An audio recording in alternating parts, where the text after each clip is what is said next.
बिहार सरकार ने विधानसभा में बजट पेश किया है। यह बजट किसान विरोधी बजट है। यह बजट बेरोजगारों के विरोध में बजट है। यह बजट शिक्षा के खिलाफ में बजट है। यह बजट स्वास्थ्य के भी खिलाफ में बजट है। इस बजट में ऐसा कुछ भी नहीं है जिसकी चर्चा हो सके। एक तरफ बिहार सरकार अपने विकास के दावे गढ़ रही है कि हम 2 अंकों में मेरा विकास का दर है, लेकिन ये बात मेरी समझ में नहीं आ रही है कि जो बिहार 2005 में नीतीश कुमार जी के सत्ता में आने से पहले उड़ीसा, राजस्थान और नॉर्थ ईस्ट के कई राज्यों से बेहतर स्थिति में था, उस समय प्रति व्यक्ति आमदनी हमारी उड़ीसा, राजस्थान और नॉर्थ ईस्ट के कई राज्यों से बेहतर थी।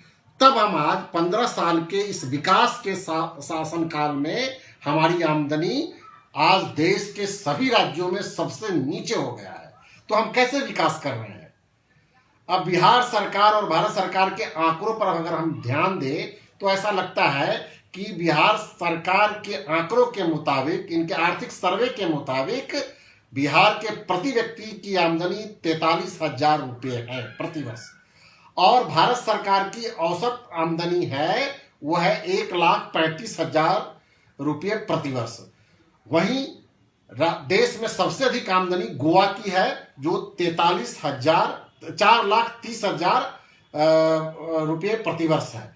तो एक तरफ जो गोवा जो सबसे 1 नंबर पर है वो बिहार से लगभग 11 गुना ज्यादा आमदनी है उनकी, और जो देश का जो हमारा औसत आमदनी है वह भी हमारी आमदनी से 3 गुना से ज्यादा है। तो इस परिस्थिति में हम कहाँ विकास कर रहे हैं? हम सबसे पिछली पायदान पर खड़े होकर के ये कैसे कह सकते हैं कि हमारा विकास दर तेजी से हो रहा है?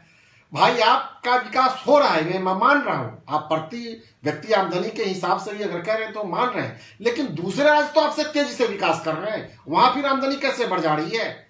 अब रही बात कि सरकार नए नए तरह के करों के द्वारा सरकारी धन को तो संग्रह करती है, लेकिन उसका कोई ध्यान यहाँ के गरीब जनता के कल्याण के लिए नहीं होता है।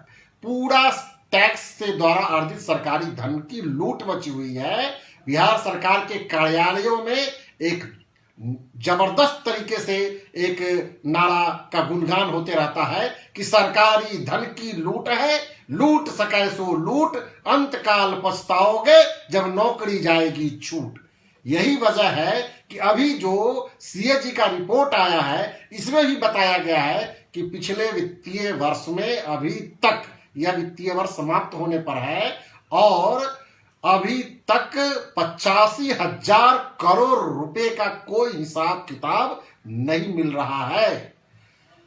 वहीं जो हिसाब किताब दिया गया है उसमें 3,000 करोड़ रुपए के एसी और डीसी बिल में डिफरेंसेस है, इरेगुलरिटी है। ये सीएजी से हमारी पार्टी का ये मांग है। हम लोगों ने पत्र भी लिखा है कि इस पूरे बजट और पूरे आर्थिक सर्वे के हिसाब से आपके दिए गए आंकड़ों के मुताबिक पूरे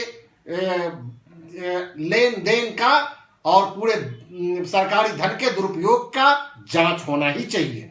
अगर ऐसा नहीं होता है तो हमारी पार्टी सड़कों पे लगातार जनता के पक्ष में, जनता के मुद्दों को लेकर के सड़क पर रहती है। फिर हम लोग इन मुद्दों को लेकर के भी सड़क पर रहेंगे। मैं ये कहना चाह रहा हूं कि ये आंकड़ों के भ्रमजाल में बिहार की भोली भाली जनता को फंसाने के अलावा ये बजट कुछ भी नहीं है। ये बजट घड़ियाली आंसू और आईवास कह सकते हैं इसको। ऐसा कह करके हम बिहार के इस बजट की जो आज पेश किया गया है इसकी हम तीव्र निंदा करते हैं।